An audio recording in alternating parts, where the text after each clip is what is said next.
इस संसार में गुरु के भी रूप में काम करते हैं, इस बात का प्रभाव हमारे आपके जीवन पर नहीं हो पाया, या हमारे आपके समाज के व्यक्तियों के ऊपर इसका प्रभाव नहीं आ पाया,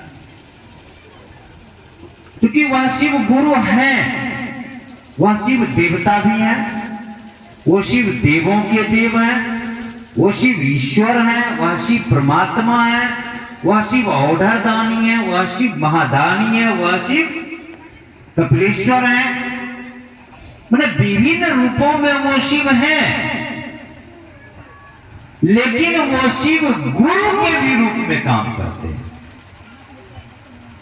लेकिन 1982 से पहले हम लोग इन बातों को नहीं समझ पा रहे थे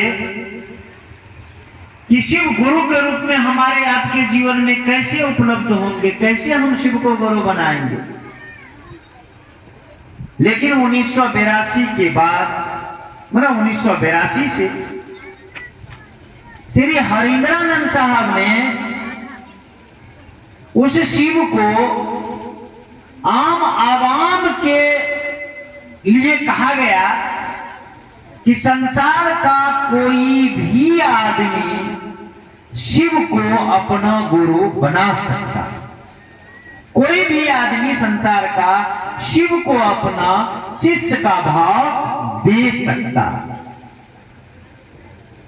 क्योंकि उस शिव को हमने आपने कहा है, हमारे आपके धर्मशास्त्रों में लिखी गई है कि वो शिव आदि गुरु हैं, वो शिव जगत गुरु हैं, वो शिव गुरुआधिपति है, माने वो शिव गुरु हैं।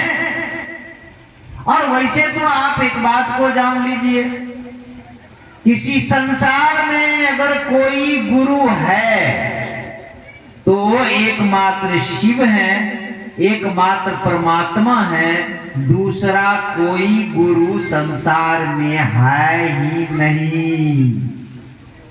कोई गुरु नहीं है संसार में।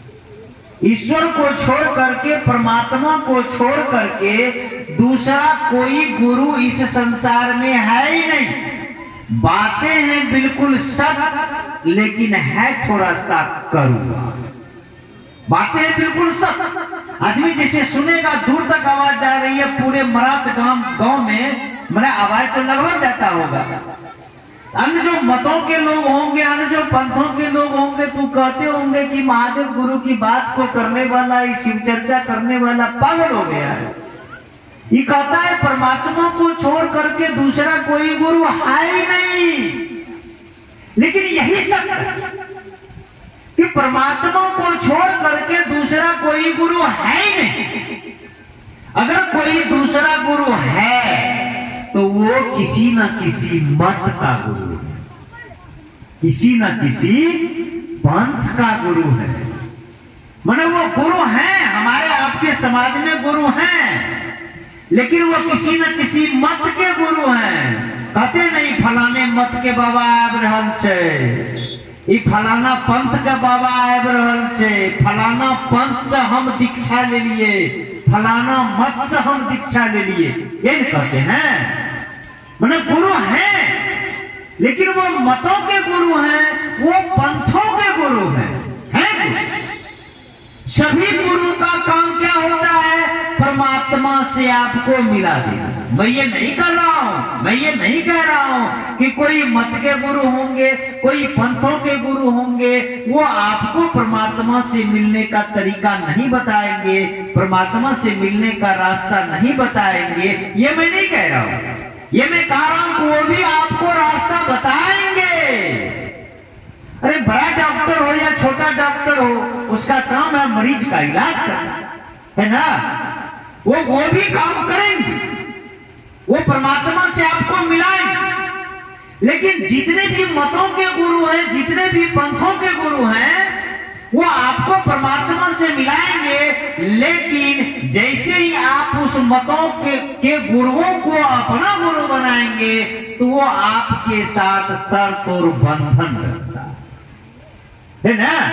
शर्त और बंधन, जो समाज में शर्त है कुछ मत के लोग कहते हैं कि लहसुन प्याज नहीं खाना है, कुछ मत के लोग कहते हैं सादा वस्त्र पहनना है, कुछ मतों के लोग कहते हैं कि गेरुआ वस्त्र पहनना है, कुछ मतों के लोग कहते हैं कि वो विवाहित रहना है, मैंने विवाह नहीं करना है, कुछ मत के लोग कहते हैं कि तुमको जंगल में जाकर के साधना करनी होगी, मैंने सबको त्याग करना होगा।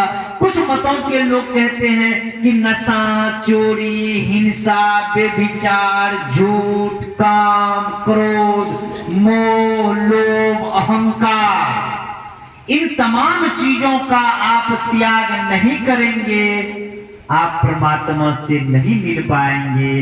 परमात्मा से मार्गदर्शन आपका, परमात्मा आपका मार्गदर्शन नहीं कर पाएंगे, आप इतने नहीं हो पाएंगे, है ना। माने ये मतों की अपनी अपनी परंपरा, मतों का अपना अपना एक विचार। जैसे हाल फिलहाल के गुरु हुए रामकृष्ण परमहंस जी, रामकृष्ण परमहंस जी की शादी होती है, उनकी पत्नी का नाम मां शारदा, उनकी पत्नी का नाम मां शारदा। मां शारदा माना रामकृष्ण